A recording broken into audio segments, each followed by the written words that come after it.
free apomodin ensemu na oswofo a wono ana hwe apomodin nsem so Ghana memo asei eyo pani efense Kwaku Agyemang Manu enedua yi empenfo abomodin emene zemba ne se wono mu etimi edinansa esi wono mu a womo eye enchirechire bi omse eye first senior managers of the Ghana Health Service meeting yes antimantama se na dwumade timi ba so ni nyina ene se wo apomodin ensi achiba na health insurance no empenfo bi eka bi womu asabi omotirim abobio ya omode dwuma ewomu no ena soofo abomaden a waboabo mu nyina no ede afri Ghana memo ase mantam be sedu ise ni nyina no ede o ma be pie mu ewo kumansa santimantam no mu a omugusu a wo mu so adwene efa kwan ya San National Health Insurance no de biada ebetime agina brane na bra yewura Kwaku Agyemang Manu enya bra na wone omanfo ne din kumansam trofo nso kopi ase abie no eno si eka ya no monko ano na chesesa pomden se achimba we na gu kura me yakase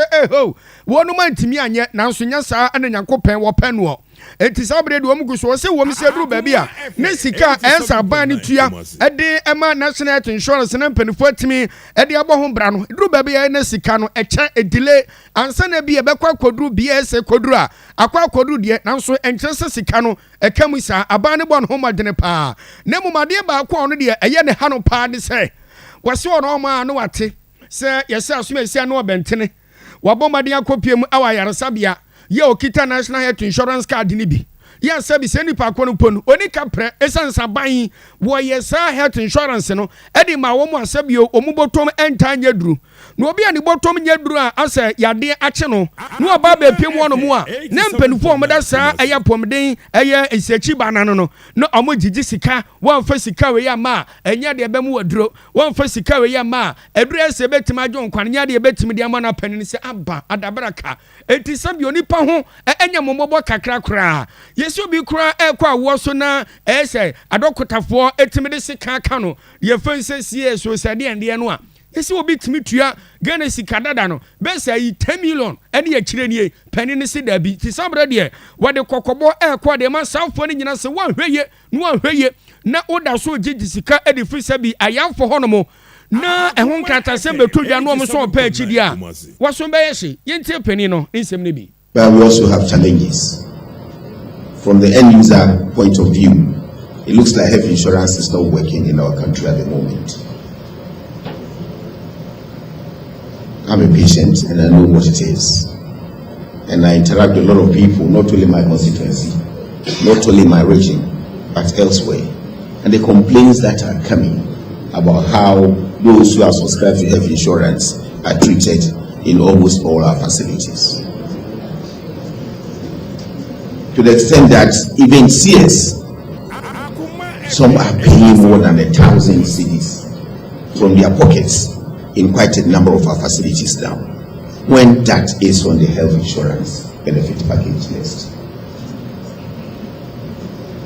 And it's a sad thing. Those of us like you can afford. So health insurance was not done because of us. I mean, those of us, the middle class. But the very poor people, but the poor woman in that village down there, it's a very sad situation. A plea is that yes, health insurance delays payments, but of late they are paying small. Let me use that phrase.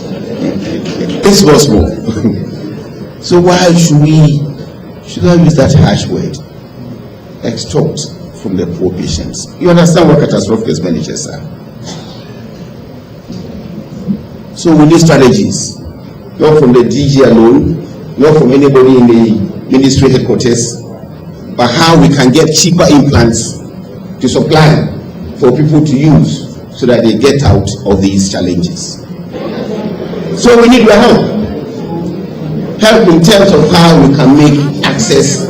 cheaper, so that we save ourselves the little money we can keep on ourselves to take care of ourselves. Ebiso pani ayete ne nkan ne din ene Honorable Kwaku Agyemang Manu asofo a wo hwe apomden nsam so e wo Ghana memu aseyi. Ya fo ya ni nkyeremo e wo nsam foforo mo na ade hye beka ye ni kyere bi anamra hye badwafo